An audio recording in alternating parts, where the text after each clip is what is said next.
All right, well, welcome back to another episode of Aikman Bros podcast. I'm James. I'm Andrew.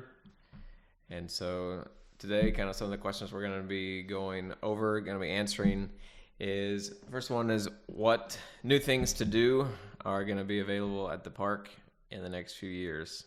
And so we've kind of touched on some of those in some of our past podcasts a little bit, but we would love to be able to bring giraffe to the park in the next 2 to 3 years potentially, Which would entail giraffe feeding from a public standpoint in terms of the goal is we would have some sort of viewing deck or viewing platform that overlooks their enclosure with the availability of being able to feed the giraffe at whether that's kind of the details are still kind of being worked out. We're still kind of working with some other facilities that do that to see what kind of setup makes the most sense, but whether it's certain times during the day or whatever it might be, but that would be kind of what the public would, I guess, gain other than obviously being able to see and kind of learn about a giraffe is there would be some sort of encounter that would be tagged on to that to where you could get a little more up close and personal with the giraffe. He said that's probably maybe a couple years down the road. Something that's we're hoping to implement next year is basically being able to offer our off-road adventure, which is essentially the kind of the drive-through component of a behind-the-scenes adventure that we offer now, and we will still be offering the behind-the-scenes. It'll kind of be more of a ultimate type of behind the scenes where you get to go to a few other places that even the tour that we do now doesn't take you, like our commissary and vet room and all that stuff. So kind of a little as more, well as doing all the encounters, as well as doing all the encounters would also be included in kind of that ultimate behind the scenes. So the off-road portion is just kind of strictly taking kind of the drive-through component of it and being able to offer just that. So it's a little bit of a discounted price, but you still kind of get the thrill and excitement of being able to drive in a side-by-side out in the drive-through and see kind of those bigger animals that pretty much across the board, every behind the scenes that we've done, that's kind of I wouldn't want to say the highlight of it, but everyone really enjoys going out there and being able to kind of feed and have that direct personal contact with the animals. I mean, you definitely, Right. you really have to like animals to enjoy that, because if you have any sort of comfort from a comfort zone type of situation, the side-by-side might not be the thing for you unless you sit in the middle seat. Middle seat's kind of the safest, with camels sticking their heads in and zebras sticking their heads in. But so that's kind of something that we're excited to hopefully be able to implement starting next year, being able to give the guests another option of kind of being able to do another activity out in the drive-through. It doesn't pertain to just the behind the scenes anymore. And then we've talked about our museum before, so we're hoping in the next 2 to 3 years we'd be able to do another expansion of the museum, and starting next year in probably spring of 22, the museum would be included in pretty much all of our adventures, so people would be able to, anyone who comes to the park would be able to check out the museum. Yeah. Big cats are something that we've talked about a lot before. Big cats, something we wanted to bring in from the beginning. We knew it would just take time and resources to get an area ready for them, but like from the beginning and talking with our USDA inspector, top 5 animals that they need to find homes for: tigers, number 1 by far, then lions, bears, wolves, and primates. And Tiger King season 2 just dropped last week, and so if you've seen that at all, at the end they talk about, I think between the 3 people, 127 cats got confiscated and rehomed to different places. And so that's just a very public example of the usually high demand that they have in needing to find homes for those animals. Anybody can take a rabbit or a kangaroo, but it takes a lot of prep and planning to have a big cat. Yeah. Well, and it's one of those things we won't we won't dive into that until we're 100% have everything in place, confident, both from a on-site facility standpoint, but then also a veterinarian care standpoint as well, in terms of making sure that that side of it is 100% figured out. And we've kind of checked all the boxes before that would come. But yeah, big cats is something that you've always talked about, and so just kind of figuring out the right timeline for when those would come and space that is allowed or allocated for big cats in terms of developing it. So and something else that Andy's always been very excited about is a budgie aviary. So budgies are equivalent, kind of like parakeets. Be able to purchase feed sticks, walk out. Andy's not a huge fan of birds. I think he had a traumatic experience with a goose that bit him when we were younger. I like emus. So anyway, you buy the feed sticks, go in, the birds land on you, they eat the feed. My kids have done it at other places, and they absolutely loved it. We've talked with people that sometimes people love doing that even more than feeding a giraffe, which is crazy to me. Well, the goal is just to continue to give the guests more options, more kind of different safe encounters to do. So that's one that definitely, again, it kind of goes back to if we can make sure we have the right system in place from a care standpoint. You're talking Illinois weather. Budgies are small birds, so kind of just making sure that we're taking everything into account. And also when you're talking about potentially incorporating large amounts of people kind of shuffling through a certain area, just kind of making sure that the flow and everything works and all that stuff, and kind of keep cleaned and look as good as it does when it would be first installed. And if we can figure all that out, then it would definitely make sense as another option to give to the public. So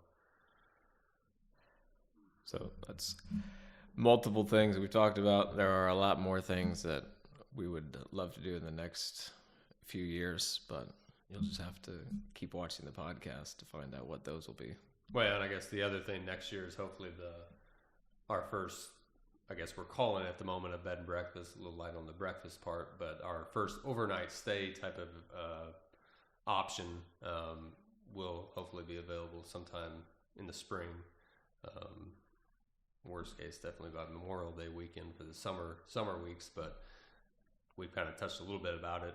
Basically, it's kind of a 2-bedroom, 1-bath type of cabin type of layout that's located out there by our pond that's actually out in the drive-through. So kind of unique thing is some of the animals that actually swim across that pond and graze kind of the grass that's directly right next to this cabin. So there are a good chance, especially like in the spring, summer months, early fall months, you could look out the living room windows or your front door and see water buffalo grazing, or in the pond. You could potentially see an elk or two kind of around the same area. Fallow deer have started to kind of swim across the pond as well. So a few different animals that that's kind of the only place that you'd be able to get kind of that unique take on them. Not only that, but then also just being at the park and off hours, unless we're doing a certain event that takes place in kind of off park hours, the public doesn't ever kind of get to see that side of it. So kind of early evening animals are maybe a little more active, moving around out in the drive-through. So being able to kind of see that. And so another thing that we're started kind of end of last year building it, and it's just kind of taking a little longer with everything going on to kind of get it wrapped up. So we're hoping in 2022 that will be another, like I said, another thing that we can offer to the public and to our guests to kind of yet again experience the park in a different, unique type of way. Right. And we'll have a pull-out queen-size sofa, so the 2 bedrooms plus the pull-out, so it can easily sleep 6 people. Yeah. So still working out some of the other details on it, but we'll definitely keep people posted on social media, on our website, and on here once we know more with that. Yeah. Favorite animal? My favorite animal is Tobias. Tobias is our Grant's zebra. If you've been here before, he's the zebra with the stripes all the way down to his hooves. My wife named him Tobias, which means the goodness of God, and we actually had him 3 months before we closed on this property. So he lived out at our kind of adopted brother Daniel's house for those 3 months until he came here. But he is my favorite animal at the park. Probably if I had to choose one, it would probably have to be obviously the wolf dogs. I raised 8 of them. So those are definitely a little more near dear. If you ask James, I'm the reason why we have 13 of them here at the park. So definitely kind of always been a fan, always wanted a wolf dog ever since I was a little kid. And so the fact that I was able to kind of rescue 13 of them here with the park definitely is a kind of a nice goal, or something to kind of always keep in mind. The other one that would be kind of a close second would be, so we have a female elk out in the drive-thru named Remy that is very, very friendly. So she was a bottle baby, and she just has a very lively personality, sometimes a little too lively for some of our contractors that have to work out in the drive-thru. She can get a little too friendly sometimes if she's in the mood to play, but she's definitely one that has a unique personality for sure. But when people ask me this, it's always one of those questions. I have quite a few different bottle babies that are actually out in the drive-thru, so it's almost like trying to pick your favorite child out there. But yeah, Remy's definitely right up there close to the wolf dogs. Yeah. So we've mentioned it a little bit. The drive-thru is in the process of changing. Actually, they just started this morning carving out the new paths. And so right now our drive-thru kind of horseshoes our property. If you come into our parking lot, you can see a portion of the drive-thru right next to the parking lot. That is going to essentially be flipped to the south end of the property. So drive-thru length will stay the same. We're just moving it around. So the entrance and exit will actually be moved down there as well. That should help alleviate some pressure off of our current parking lot, but then also will allow us to reconfigure the parking lot to make it bigger, so it's not so much of a bottleneck anymore. But and it's also going to give us some additional space for some additional holding pins, so we can kind of continue to kind of evolve the drive-thru by taking animals off when we're not open to the public to kind of help kind of relieve pressure on the grass that's out there. Then also during the wintertime, just kind of be able to kind of go a little more in depth with some of their diets with the certain ones that maybe if we had the space in the barns, we would bring them in. Not so much that they need to come in, but more so just for our, I guess, peace of mind. But then also it would give us additional space to expand the walkthrough portion in terms of that's kind of where the potential big cats would be, and then the expansions to the museum, that would free up kind of some space to continue to expand the museum down the road. So definitely there's a lot of pros with kind of switching it, and kind of more or less now that we've had the park for almost 6 years now, that we've been able to kind of see what makes the most sense to maximize the complete 40 acres that we have. And kind of also allowing us to be able to continue to grow from a number of guests coming every year, and making sure that we don't have bottlenecks like what he just mentioned and that sort of thing. So definitely it's a massive project to kind of reorientate the entire drive-through component, but we've got a really good start, so it should be, I mean, the goal is by next fall sometime. Yeah, I think my goal is August 1st to be able to switch that over. Yeah, so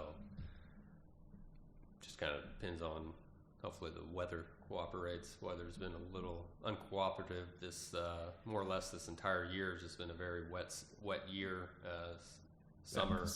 Originally the paths were going to already be done. Yeah. So and it hasn't worked out. Yeah, but as of right now, we still got a real good start on it, and still August 1st is the deadline. So next fall the drive-through will be a little bit different experience. We think it'll be a better experience going through bigger trees, and definitely be able to see more of the rock home fencing and rock structures. Yeah, so for whatever reason, The south side of the property, the rock structures held up a lot better over the years as opposed to kind of where the walkthrough currently is. For whatever reason, a lot of the steel armatures that kind of made up the rock structure up in this part that's open to the public now, is just they kind of rusted away to the point where we had no choice but to kind of pick through and save what pieces we could save, but we did have to take down quite a bit of the actual rock fencing. But down south there are still some fairly good links of it, and kind of how we're doing the pathway, it'll kind of go right past a lot of that stuff. So hopefully there'll be some pretty good picture opportunities with potential animals if they're kind of in that same area with the rock fencing behind them. Be able to take some good pictures from your vehicles to kind of see animals, and also the former kind of rock sculptures and fence lines that Rockholm Gardens was so famous for. Right. So next up, we're going to be talking about our fox. So we have 5 fox at the park. We have 2 silver fox, Zoe and Attila. Attila was our first one. I think he came in, was it Came in November 2015. 2015. Yeah. So belonged to a girl outside of Chicago. Had him at Attila right there, actually, on that picture. And that's not photoshopped. He actually made that face. So it looks like he's doing It's all natural. cheesy smile, but it's a little freaky, I guess, if you think about him making that face. But anyway, The keeper's all right in terms of who took that picture. had him in her apartment. He slept in her bed and realized he needed to be somewhere he could be outside. So she reached out to us. Zoe came from a guy who thought it'd be cool to have a fox as a pet. Did not know that fox smell like skunk. Most people do not know that, and got rid of her pretty quickly. If you look on fox breeder websites, a lot of times they say fox have their own unique smell, but don't worry, you'll get used to it. Never mentioned anything about skunk, and like he lived next to him for a while. Yeah, so when we first took over the property, we were building the property, like he had mentioned, Attila came pretty much a couple months after we took over the property. So we actually, there was a garage attached to the kind of, I don't really like to say house because it wasn't necessarily set up like a typical house, but there was a garage attached to where I lived, and basically Attila's kind of temporary outdoor enclosure was attached to that garage. So he did have access to go into the garage whenever we needed him to, but for the most part, he was just kind of right outside the garage. And I always tell people that was the first time, I don't know how much money I invested in scented candles and kind of air fresheners and all that stuff, because even with the garage kind of walls separating us, like from Attila, from me being in the livable section of the house, it still got all through the house. And it was, I don't see how people that actually have foxes as pets, how they would ever get used to that smell. I always tell people that foxes actually smell worse than skunks, because skunks have the option of, if they want to spray, they can spray. If they don't, they don't.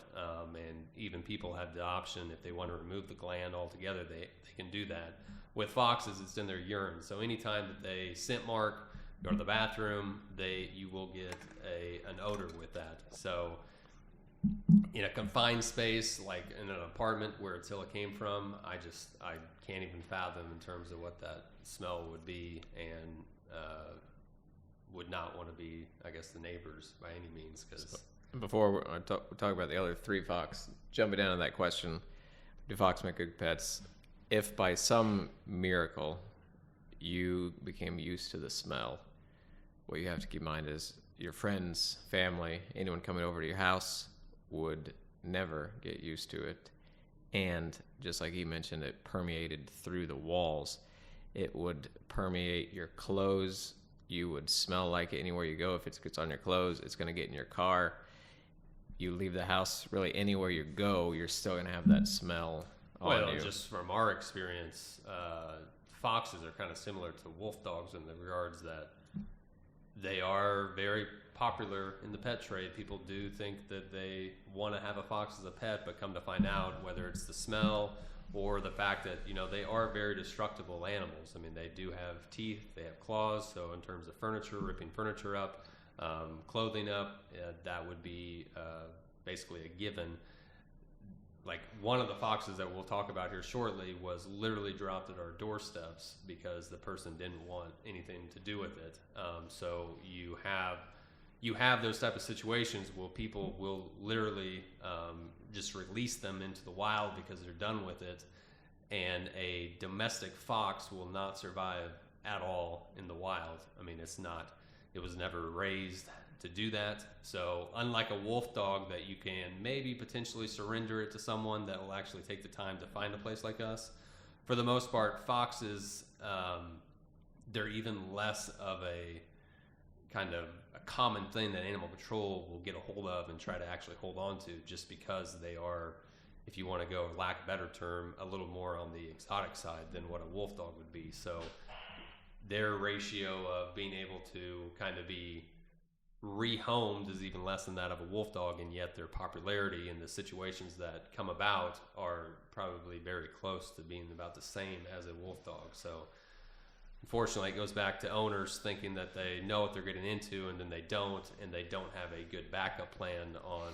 what to do with the fox, other than literally just releasing it into the wild and hoping for the best, and it never works out what they think it's going to do. So you mentioned one got dropped off. So Frosty was dropped off in a pet crate on our office doorstep one Sunday night in January, and had a collar on him. Let us pick him up that first night. Saying, hey, we can no longer take care of him. Hope you can. So he was definitely somebody's pet. Most likely it was the smell. Either they didn't know about the skunk smell, or they couldn't take the skunk smell anymore. Yeah. But he's a very light gray coloration. And then we have... But I guess we should mention that even though we have silvers and we have reds, they're all considered red foxes. That a silver fox is just a color variation of a red fox. So they're all the same species of that of a red fox. It's just there are some different color variations when it comes to red foxes. So because of the pet breeders and the fur market, they had created about 40 different kinds of color variations of the red fox species. Yeah, there's a bunch out there. What we're most common to around here out in the wild would be red foxes, but northern states or silver foxes are a little more common. Even the two reds that we have are still much lighter coloration than what the wild red fox would be. And they came from, their names are Rocky and Creed. They came from a woman in Peoria who had them and a bunch of other animals in her house in pretty filthy conditions. What they were in was about a 5 foot by 5 foot area, and animal control confiscated them, took her to court to get ownership, and then reached out to us to see if we'd be willing to take them. Yeah, so like I said, it does, like that situation right there, they were willing to hold on to foxes. They actually were willing to actually find a vet to kind of neuter them before they'd come here. Just again, it's kind of one of those things, just like with our wolf dogs, we don't want any additional surprises or anything like that. And we knew we had Zoe, and the goal is that eventually all 5 of them will be able to kind of be in their own permanent type of habitat. Right now we've kind of successfully introduced the 2 reds, so Creed and Rocky, in with Frosty, and now they are next sharing a common fence with Attila and Zoe. So we're hoping after kind of a little bit of time we'll be able to kind of open the doors and introduce all 5 of them. So we knew that we didn't want any surprise babies or anything like that. So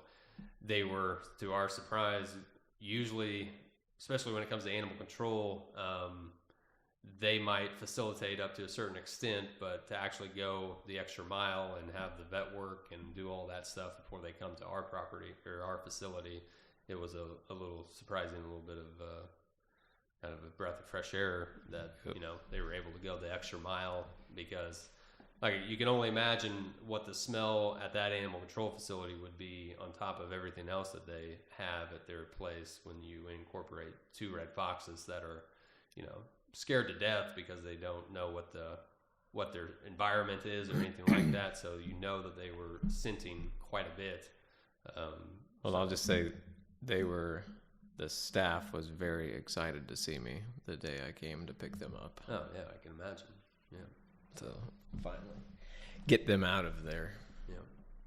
But he mentioned the goal is that all 5 will be able to be together in the permanent habitat. We have started constructing that. We've kind of been known for our geodesic dome habitats here at the park, and fox love to climb and look out over things. So we thought, let's take a dome and put on 8-foot stilts.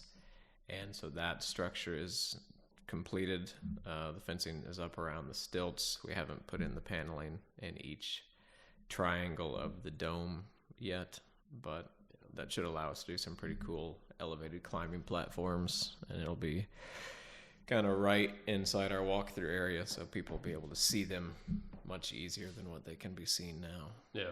Well, and the ultimate goal, kind of how he worded it, it was a lot more complicated of a process, and we still don't know exactly how it's going to go, completely finishing out all the triangle portions. This may be the last dome we do like this. But assuming that we can kind of work out some of those potential difficulties, the goal is that this is the first of maybe 1 or 2 of these sort of structures that will kind of be connected with kind of tunnels, and again, just make it, the square footage wise, it doesn't look the biggest, but when you take in all the kind of aerial square footage that they will have when we kind of get all of their propping in and everything like that, and then being able to kind of, if we're get to the point where we're building 1 or 2 more of these, and maybe, there's even been talks of trying to get it to where maybe one of the tunnels that connects 2 of them goes over the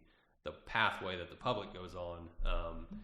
From an enrichment standpoint, it will be very impressive, just because the foxes, if they want to stay together, they can, but if they want to kind of get away for a couple hours or for the afternoon or whatever, they can kind of go off in one of these other places. So there is an overarching plan of kind of making a fox complex, but right now we at least have a good start on the kind of the main dome structure that's going to be there, and then everything else will kind of anchor off of that structure.